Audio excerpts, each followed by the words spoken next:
Dharma Bites is brought to you by Free Buddhist Audio, the Dharma for your life. Our work is funded entirely by donations from our generous listeners. If you would like to help us keep this free, make a contribution at freebuddhistaudio.com/donate. Thank you, and happy listening. So what kind of things do we crave? What kind of things do we cling to? And maybe the biggest one is, for most of us at least, is other people.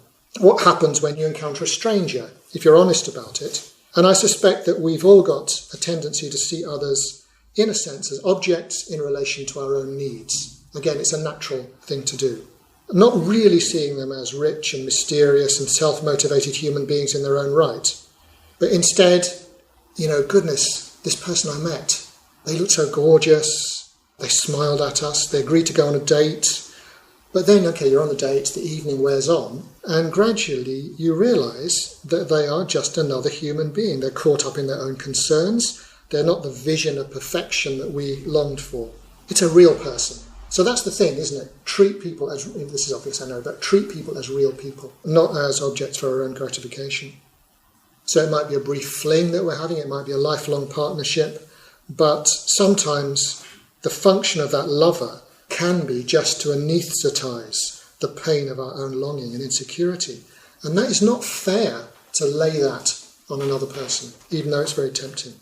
So you can look out, if you like, for self-interest in your relationships. In particular, ask yourself, when they don't behave as you want them to, do you feel let down? Do you feel upset? Do you feel hurt? Just sort of reflect on that, just notice it, that it's happening. And then there's craving, that's for people. And then there's things. Our experience comes through the senses, and there can be a sort of a need to have something happening all the time. If you sit and there's nothing going on, just sit quietly with a cup of tea and there's nothing going on, you can feel quite uncomfortable, and you can reach for something to fill that void. At least a lot of us do that. Looking for gratification, looking for stimulation. And this even goes for the mind. If you don't have anything going on in a sensory sense, if you're not in the middle of a James Bond movie or something, maybe the movie will start to play in your own mind, and you'll be stimulating yourself with lots of planning, lots of worrying, lots of ideas, memories, fantasies, and so on. So the problem in Buddhism is neediness, it's craving, this emotional thirstiness.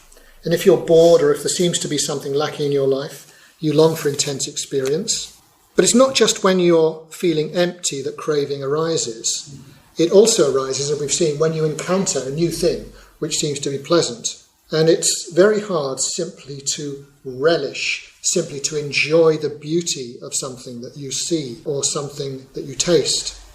It naturally turns into a hunt for more of it. So imagine your favourite food.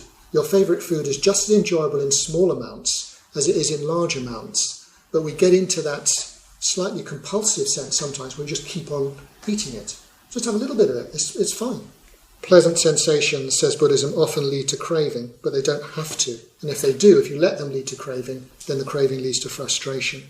And it leads to frustration because we might not get what we crave, what we long for, and having got it, we'll be afraid of losing it, which is the clinging, or perhaps it doesn't live up to our expectations.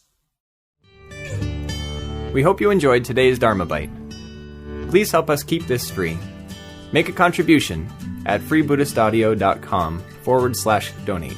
And thank you.